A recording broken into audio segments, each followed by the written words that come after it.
यस्य बुद्धिर्बलम तस्य निर्बुद्धेस्तु किम बलम। अर्थात जिसके पास बुद्धि है उसके पास सच्ची ताकत है, बुद्धिहीन की ताकत व्यर्थ है। दोस्तों, क्या आपने कभी सोचा है कि दुनिया की सबसे बड़ी ताकत क्या है? परमाणु बम? नहीं। American dollars? नहीं। F-35 fighter jets? बिल्कुल नहीं। सबसे बड़ी ताकत है समय का सही इस्तेमाल करने की बुद्धि। और 2026 में भारत और जापान ने दुनिया को दिखा दिया कि समय अब उनके पक्ष में है। 16th Indian Japan annual summit में ऐसे ऐलान हुए जिन्होंने चीन और पाकिस्तान की नींदें उड़ा दी हैं। ट्रंप टैरिफ वॉर में उलझा है, पुतिन यूक्रेन में फंसा है, यूरोप अपनी ही मुसीबत में है और इसी बीच भारत और जापान ने इंडो पैसिफिक का नया नक्शा बना दिया है। सवाल ये है, क्या है ये नया गेम प्लान? क्यों पाकिस्तान यूएन में रो रहा है और चीन की पेपर टाइगर वाली इमेज क्यों टूट रही है? आपदाम च समुद्रभूतम बुद्धियुक्तो न बाध्यते। अर्थात बुद्धिमान व्यक्ति विपत्ति में भी परेशान नहीं होता बल्कि उसे अवसर में बदलता है। चाणक्य ने हजारों साल पहले कहा था, जो अपने दुश्मन की कमजोरी जानता है वही जीतता है। चाइना की कमजोरी है उसकी सप्लाई चेन पर निर्भरता, पाकिस्तान की कमजोरी है उसकी टेरर इकोनॉमी, अमेरिका की कमजोरी है उसका आंतरिक बिखराव। जापान की नई पीएम सने टकेशी ने अपनी पहली ऑफिशियल विजिट के लिए भारत को चुना। ये कोई कोइंसिडेंस नहीं है। जब अमेरिका अनिश्चित है, अनस्टेबल है और यूरोप कमज़ोर है, तब जापान ने भारत को अपना सबसे भरोसेमंद साथी चुना। Both leaders reviewed full spectrum of bilateral cooperation with heavy emphasis on economic security and infrastructure, along with India-Japan Economic Security Initiative, which aims to build more resilient supply chains in semiconductors, telecommunications. इस summit में क्या हुआ? Defence partnership में joint military exercises बढ़ेंगे, naval maintenance cooperation होगा, unicorn project, पहला India Japan को developed defence equipment. Economic security में semiconductors, critical minerals, AI, clean energy, हर सेक्टर में चीन को प्लान भी दिखा दिया है। टेररिज्म पर पहलगाम और दिल्ली अटैक्स का एक्सप्लिसिट कंडेम्पशन और cross border terrorism from Pakistan का सीधा नाम।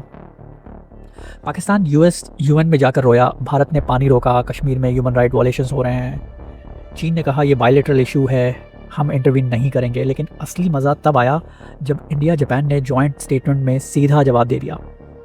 We strongly condemn terrorism in all its forms. We specifically condemn cross border terrorism from Pakistan and the attacks in Pahalgam and Delhi. ये वो स्टेटमेंट है जिसने पाकिस्तान की इज्जत की धज्जियां उड़ा दी। अज्ञाते गुण दोषो तू मूर्खो मित्रम करोति ही। अर्थात मूर्ख व्यक्ति गुण दोष जाने बिना ही मित्र बना लेता है, जो आगे चलकर संकट बन जाता है। 1950-60 की बात है, भारत ने चीन को ब्रदर कहा था, हिंदी चीनी भाई भाई के नारे लग रहे थे। और क्या हुआ? 1962 में चीन ने हम पर हमला कर दिया, पीठ में एक छुरा घोंप दिया। 1971 में भारत ने पाकिस्तान को तोड़ा। तब से पाकिस्तान के दिल में छोटा भाई वाली कॉम्प्लेक्स बन गई है। उसे लगता है कि अगर वो टेरर करेगा, टेररिज्म फैलाएगा तो भारत डरेगा और चीन उसका बड़ा भाई बन गया। लेकिन एक कमज़ोर कड़ी थी, जापान। जापान ने दूसरी वर्ल्ड वॉर के बाद पैसिफिस्ट कॉन्स्टिट्यूशन बना लिया। डिफेंस एक्सपोर्ट नहीं कर सकते थे, मिलिट्री अलायंस नहीं बना सकते थे, लेकिन 2026 में जापान ने अपने पीस कॉन्स्टिट्यूशन का दायरा बढ़ा दिया है, उसे एक्सपैंड कर दिया है। और उसके बाद पहली बड़ी स्ट्रैटेजिक पार्टनरशिप भारत के साथ। जब चीन और पाकिस्तान मिलकर भारत को घेरने की कोशिश कर रहे थे, तभी जापान ने अपना डिफेंस एक्सपोर्ट पॉलिसी बदला और भारत ने मौका नहीं छोड़ा। मेक इन इंडिया के तहत जापान के साथ डिफेंस डील्स सील कर दी। ये है चाणक्य की नीति, अपने दुश्मन के दुश्मन को अपना दोस्त बना लो। अहंकारम समास्थाय विनश्यन्ति महिपति। अर्थात अहंकार में आकर राजा अपना विनाश कर लेता है। अप्रैल 2025 Pahalgam Jammu Kashmir terrorist attack, innocent लोग मारे गए। नवंबर 2025 दिल्ली एक और टेरर इंसिडेंट। पाकिस्तान ने क्या किया? हमें कोई लेना देना नहीं। भारत खुद के इंटरनल मैटर में उलझा है, कश्मीर लिबरेशन मूवमेंट है। लेकिन इस बार भारत ने चुप्पी नहीं तोड़ी, उसने स्ट्रैटेजी बदली। भारत ने यूएन में जाके रोना धोना नहीं किया। भारत ने पाकिस्तान को वर्बल रिप्लाई नहीं दिया, उसने स्ट्रैटेजिक रिप्लाई दिया। भारत जापान को ले आया। भारत ने जॉइंट स्टेटमेंट में पाकिस्तान का नाम लिया। भारत ने क्रॉस बॉर्डर टेररिज्म शब्द का यूज़ किया, जिससे पाकिस्तान को सबसे ज़्यादा डर लगता है। ये है लास्ट स्ट्रॉ, आखिरी तिनका जिसने पाकिस्तान की कमर तोड़ दी। निर्बलस्य बलम राजा राज्यो बलम बुद्धिरेव च। निर्बल का बल राजा होता है और राजा का बल उसकी बुद्धि। Pakistan the permanent cry baby. Pakistan की पूरी फॉरेन पॉलिसी यूएन में रोने पर आधारित है। पाकिस्तान ने पानी रोका, पाकिस्तान ने ह्यूमन राइट्स तोड़े, भारत ने कश्मीर पे कब्जा कर लिया, फलाना ढिमकाना। भाई जब तुम स्टेट स्पॉन्सर्ड टेररिज्म करते हो तो कोई तुम्हारी बात क्यों सुनेगा। भारत ने 1971 में पाकिस्तान को तोड़ा और बांग्लादेश बना दिया। 2019 में बालाकोट स्ट्राइक किया, 2016 में उरी सर्जिकल स्ट्राइक किया, 2019 में आर्टिकल 370 हटाया, 2026 में जापान के साथ मिलकर टेररिज्म का परमानेंट लेबल पाकिस्तान को दे दिया। पाकिस्तान रोता बहुत है पर कर कुछ नहीं पाता।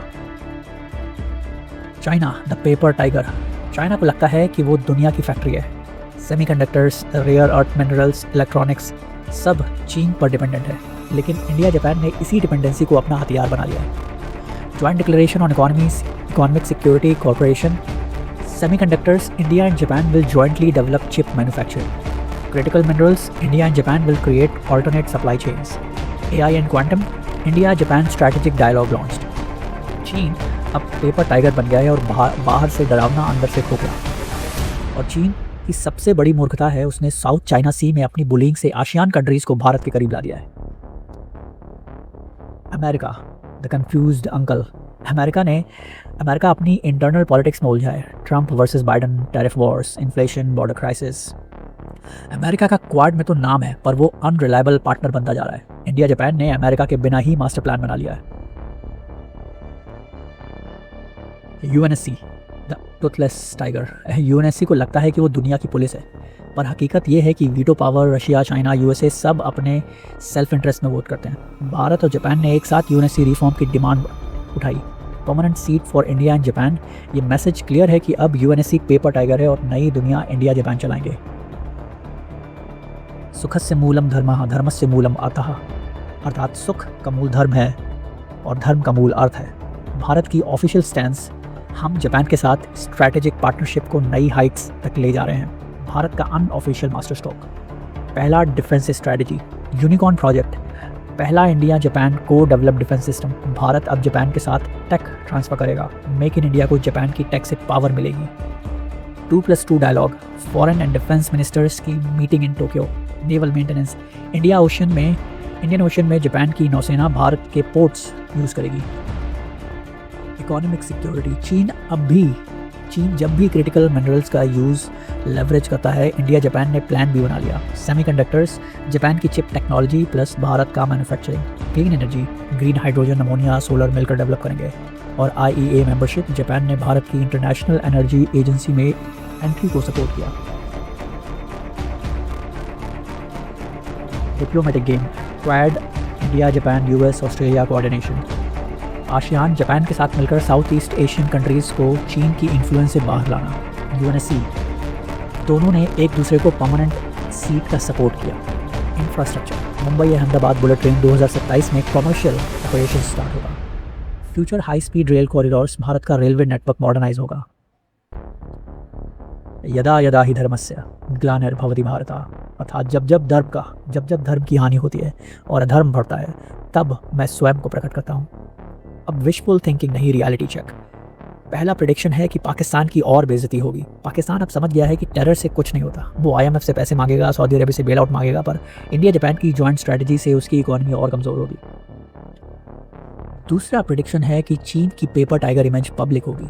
चीन इकोनॉमी में स्लो डाउन फेस कर रहा है। इंडिया जापान की ऑल्टरनेट सप्लाई चेन को इकोनॉमिक डैमेज देगी, चाइना को इकोनॉमिक डैमेज देगी। चाइना को बायलैटरल नेगोशिएशंस के लिए मजबूर होना पड़ेगा। प्रेडिक्शन 3, भारत रीजनल पावर से ग्लोबल पावर बनेगा। भारत अब सिर्फ साउथ एशिया का नेता नहीं है, इंडो पैसिफिक का की प्लेयर बन गया है। IEA membership, UNSC permanent seat की demand, space and technology partnership, ये सब भारत को टेक सुपर पावर बनाएंगे। वसुधैव कुटुंबकम, अर्थात पूरी दुनिया एक परिवार है। दोस्तों, इंडिया जापान समिट में कुछ और नहीं, बस नई दुनिया का नक्शा बना है। हमारा लक्ष्य स्पष्ट है, अगले 10 वर्षों में जापान से भारत में 10 ट्रिलियन येन इन्वेस्टमेंट और भारत में जापानी कंपनी की संख्या दोगुनी करना। भारत में लगातार हो रहे रिफॉर्म से ईज ऑफ डूइंग बिजनेस बढ़ा है। जापान की कंपनी भी इसका लाभ उठा सकती है। फ्रेंड, आज के अनिश्चितता भरे युग में भारत और जापान दोनों इकोनॉमिक सिक्योरिटी और एनर्जी सिक्योरिटी का महत्व अच्छी तरह समझते हैं। इसी दिशा में आज हमने इकोनॉमिक सिक्योरिटी के लिए एक जॉइंट रोड मैप तैयार किया है। इसके माध्यम से हम सेमीकंडक्टर, क्वांटम और एडवांस मटेरियल जैसे स्ट्रेटेजिक क्षेत्रों में सप्लाई चेन रेजिलियंस को मजबूत करेंगे। एनर्जी सिक्योरिटी के क्षेत्र में भी आज हमने कई महत्वपूर्ण निर्णय लिए हैं। इंडिया जापान बायोगैस इनिशिएटिव के माध्यम से हमें भारत में 1000 बायोगैस और ऑर्गेनिक फर्टिलाइजर प्लांट्स लगाने में सहायता मिलेगी। इससे हमारी गोवर्धन पहल और मजबूत होगी। इससे भारत के गांवों में सस्टेनेबिलिटी, प्रॉस्पेरिटी और रूरल लाइवलीहुड को नई शक्ति मिलेगी। ऑयल शॉक जैसी परिस्थितियों से निपटने के लिए आज हमने एनर्जी रेजिलियंस पर भी एक महत्वपूर्ण पहल की है। साथ ही बैटरी, ग्रीन हाइड्रोजन और न्यूक्लियर एनर्जी में हमारा सहयोग विश्व के क्लीन एनर्जी फ्यूचर में महत्वपूर्ण योगदान देगा। भारत और जापान मिलकर इकोनॉमिक सिक्योरिटी को शेयर्ड सिक्योरिटी और एनर्जी ट्रांजिशन को शेयर्ड अपॉर्चुनिटी के रूप में हम लेते हैं, उसको आगे बढ़ाने की दिशा में हम काम करेंगे, उसको बदलेंगे। फ्रेंड्स, आज हमने Bharat Japan next generation mobility partnership framework तैयार किया है। इससे अब हम ऑटोमोटिव सेक्टर में हमारी सक्सेस स्टोरी को शिप बिल्डिंग, एविएशन और लॉजिस्टिक्स जैसे क्षेत्रों में भी दोहराएंगे। फ्रेंड्स, हमारे संबंधों की बड़ी ताकत हमारी पीपल टू पीपल टाइज है। हम टैलेंट मोबिलिटी, स्किलिंग और टेक्निकल इंटर्नशिप प्रोग्राम इसके अवसर भी बढ़ा रहे हैं और दोनों देशों के बीच रिसर्च, एजुकेशन और स्टार्टअप सहयोग भी सुदृढ़ कर रहे हैं। चीन अपनी बुलिंग से थक गया है, पाकिस्तान अपने टेरर में फंस गया है, यूएनएससी अपनी इररिलेवेंस में जी रहा है और इंडिया जापान स्ट्रैटेजिक जीनियस के रूप में उभर रहे हैं। आपके हिसाब से इंडिया जापान की ये स्ट्रैटेजिक पार्टनरशिप क्या करेगी? ऑप्शन 1 है चाइना पाकिस्तान को कंप्लीटली आइसोलेट कर देगा। ऑप्शन 2 है दोनों को बायलैटरल नेगोशिएशंस के लिए मजबूर करेगा। और थर्ड ऑप्शन है भारत खुद इंपीरियलिस्ट बन जाएगा। कमेंट में बताओ आप किस ऑप्शन के साथ हो।